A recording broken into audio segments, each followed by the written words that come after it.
আমরা গিয়ে এখন পর্যন্ত পরিস্থিতি যেটা পেয়েছি আমাদের কাছে সন্তোষজনক মনে হয়েছে।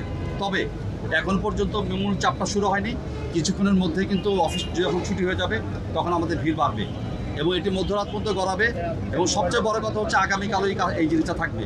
আমরা সবার কাছে বিনয়ের সঙ্গে অনুরোধ করি যে সরকার আমাদেরকে যেটা বলেছে যে বিআরটি এর চার্টের বাইরে অতিরিক্ত ভাড়া নেওয়া যাবে না, এই জিনিসটা আমরা সবার কাছে অনুরোধ করেছি এবং আমরা আশা করি যে সবাই এটা মেনে চলবে। এবং কাউকে জরিমানা করা, কাউকে জেলে পাঠানো এগুলি কিন্তু আমাদের উদ্দেশ্য না।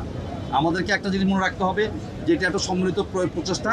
আমরা যেমন কাজ করছি, আমাদের সঙ্গে যে সমস্ত শ্রমিক ভাই আছে তারাও কাজ করছেন, আমাদের সঙ্গে যে মালিকরা আছেন তারাও কাজ করছেন, একটি বাস চালক যে আছেন উনি অনেক গুরুত্বপূর্ণ দায়িত্ব পালন করেন।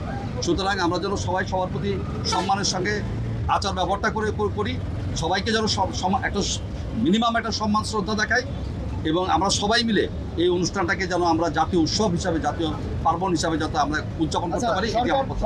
বাসের ব্যাপারে আমরা দেখেছেন যে আমরা এর আগে ওয়ার্কশপগুলোতে অভিযান করেছি এবং ওয়ার্কশপগুলোতে অভিযান করার প্রধান উদ্দেশ্য ছিল যাতে এই বাসগুলো রাস্তায় নামতে না পারে।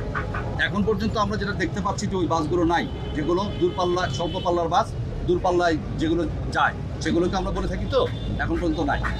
এটা হবে না এমন কোনো নিশ্চয়তা আমাদের কাছে নাই। আমরা মাঠে আছি, আমরা অত্যন্ত তীক্ষ্ণ নজরদারি রাখবো যাতে ওই বাসগুলো দূরপাল্লা যেতে না পারে। কারণ এই বাসগুলো যদি দূরপাল্লা যায় তাহলে এই যাত্রা মানে অত্যন্ত ব্যাহত হওয়ার সম্ভাবনা। এটা আমরা ইনশাআল্লাহ চেষ্টা করব। Thank you very much.